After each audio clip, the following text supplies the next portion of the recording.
Hey up everybody, welcome back to the I'll Do Cycling YouTube channel. Today we're going to be taking a look at the Velogames Tour of Britain. As you can see, Wout Van Aert and Julian Alaphilippe are the most expensive riders, 24 and 22 points respectively. I think that the sensible thing to do would probably to pick both of them. I've given this some thought, and I think that realistically, the guys who are going to be winning this race are going to be from one of 3 or 4 teams. Those 3 teams would be Jumbo-Visma, De Koning Quick-Step, and the INEOS Grenadiers, and possibly you could include Israel Startup Nation in there, because although they do have Dan Martin and Michael Woods, who you'd say aren't very good at time trialing, they do have Alex Dowsett, Pat Bevan and Matthias Bradley, who are. So on that TTT they won't be going to lose too much time. But that makes me quite apprehensive in picking guys who aren't on the big teams who are here for GC, but we'll get onto those guys in a little bit more time. So Wout Van Aert and Julian Alaphilippe, if you wanted to just pick the top 4 riders, which includes Kwiatkowski and Hayter, you'd have to pick those 4 riders and then just a load of 4-pointers, which I don't think is a very good idea at all. So I think you have to sacrifice one of these guys. For me, that would be Kwiatkowski, just because I think Hayter's in the really good form at the moment, and he's also going to be the guy who they'll be using in the sprints as well. So I think more than likely Hayter over Kwiatkowski, just because he's a bit more versatile when it comes to the sprints. So I'm going to go with those 3 as my top guys. Then we've got some of the lower point guys. So when I look at Yves Lampaert, Mike Woods, Ballerini, George Bennett, Cavendish, I'm not very tempted by a lot of these guys. Lampaert will more than likely be working for Alaphilippe, Honore or Ballerini and Cav in the sprints, so I don't think that he's going to be great value for 16. Mike Woods could be quite good as a GC contender, but I've been more tempted to go with the 12-pointer of Dan Martin instead, who's on the exact same team. And Dan Martin also raced Britannia Classic, whereas we haven't seen Mike Woods since the Tokyo road race, so we don't know how he's going. Ballerini and Cav, I'm going to stay away from both of those just because I don't know who they're sprinting for. George Bennett will be working for Wout Van Aert, I'd guess, and also there aren't that many stages which suit George Bennett. There'll be the TTT, which he'll do well in. Then there's also the stage 4 2K at 10%, which he'll do well in, but again, probably working for Wout. I'd say that Nizzolo is probably the best 14-pointer, just because he's got a full lead-out train here. He did alright at Britannia Classic, and I think that he could easily sweep up a couple of stage wins here. 12-pointers, I think your best one is Mikkel Frolic Honore. Rowan Dennis will just be a workhorse, more than likely. Honore showed he's in good form at Britannia Classic. Dan Martin would be another good pick, but I think that De Koning would have a better TTT, which is why I'd be more tempted to go with Honore rather than Martin.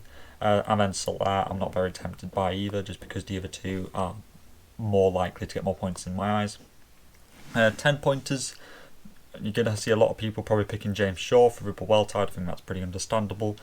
They could have a decent TTT, but I don't think James Shaw will be getting a crazy amount of points, just because he'll do well on stage 4 and maybe on another stage.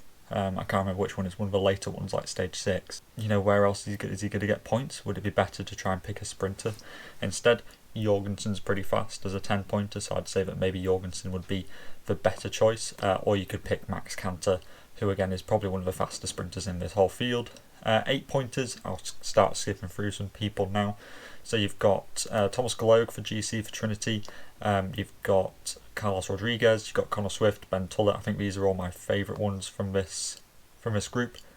The reason why I'm more apprehensive on picking Thomas Galogue and Ben Tullett and Connor Swift perhaps for GC is that they're just going to lose time in the TTT, like upwards of a minute over the likes of the big dogs, which means that they're just already going to be losing GC points now, and they're only going to gain it back on stage 4, of which the likes of an Alaphilippe or somebody like that will probably just win anyway. So that's why I'm more cautious about picking Ben Tullett and Thomas Galogue. Connor Swift has the advantage of being in great form and also being a very fast sprinter, so we could actually get involved in a bunch of sprints. I think that Connor Swift is a really good pick, just because of how he looked at Britannia Classic. He was, even at the end of 250k, he was attacking off the front and making a very select group, so I think that Connor Swift is a great pick. Carlos Rodriguez could be a slight GC pick for INEOS Grenadiers, as long as he holds on to that GC position. Of course, he did do really well at the Tour de l'Avenir recently, so we know how his legs are really good at the moment. 6-pointers, you've got quite a few, so I'll just take some time to go through these. Mark Donovan could be a GC rider for DSM. Nils Akoff will be the lead out man for Max Canter. Then you've got Ben Healy, who could get into some breakaways, a really good time trialist, even though he's not an individual time trial, but I could definitely see him winning a stage from a breakaway perhaps. Colin Joyce is a sprinter for rally. I don't think that many people will be picking rally riders. I think people will be sleeping on them quite a lot, but Colin Joyce is a really fast rider. In fact, he won a stage of the Tour of Denmark, which the likes of Nizzolo, Pedersen, Grunewegen were all at. So I think that's a really quite underrated pick, Colin Joyce. And he's from Lime Riser. He was at the Tour de l'Avenir as well, going up against the likes of Carlos Rodriguez on Thomas Gloag. Then you've got Kyle Murphy, who's a really good breakaway specialist. He won 2 stages from breakaways at the recent Tour of Portugal, so I think that he would be a good one to go for the breakaways. Another one would be Max Stedman, because he's a great climber. He used to have the Everesting record. I think he's still got the UK Everesting record. 6 points for Canyon DHB Sun God. And then Ethan Vernon and Sam Watson are very, very fast sprinters from Team GB. Sam Watson, of course, from Yorkshire, so I've got to give him a massive shout out because that's what this channel's all about. 4-pointers, there's a couple of them. Dan Bingham is one which most people will know of. He definitely could get in some breakaways. Rhys Britton is pretty fast, and I'd expect him to maybe get involved in some finishes. Robin Carpenter, another guy for the breakaways. Matt Gibson is a sprinter for Ribble Well Tide. Came 6th in the sprint at the Tour of Slovenia behind the likes of Bauhaus, Aberastori, and the likes of that. So he's actually pretty fast, but he's just going to have to get himself in a pretty good position to be able to do that. Other than that, I think Jacob Scott is probably the best 4-pointer, just because last time they were at the Tour of Britain he got the KOM jersey, and I think earlier that year he finished 3rd in the KOM classification at the Tour de Yorkshire, so I'd be expecting him to be doing something fairly similar here at the Tour of Britain. Other than that, you could literally just pick most of the GB riders or the Trinity riders, and those guys will get in breakaways and just get your points that way as well. So that's all the riders pretty much. In my eyes, I think your best choice is to pick Wout and Alaphilippe. I think that Hayt is also a pretty must-have on your team. But other than that, I think that you can pick any number of combinations of 8-pointers, 6-pointers and 4-pointers. Of the ones that I said, and you can pick a really good team. If you wanted to, you could perhaps, if you didn't want, if you wanted Honore in here, you could swap out Connor Swift, and then you could put Honore in, and then you could take out Carlos Rodriguez and put in another 4-pointer. You could do something like that. If you wanted in that other kind of GC threat as well, that's something which I'm definitely thinking about doing.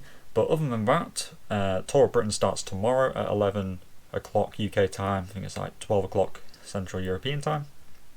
And yeah, I think this will be the last stage race of the Velogames kind of year. So thank you all for coming and have a look at these. But we'll keep on doing the Super Classico ones. Those will all keep on rolling all the way through until Il Lombardia later on in October. But all that's left to say is to keep your masks on, stay safe, and I will talk to you at the next video. See you.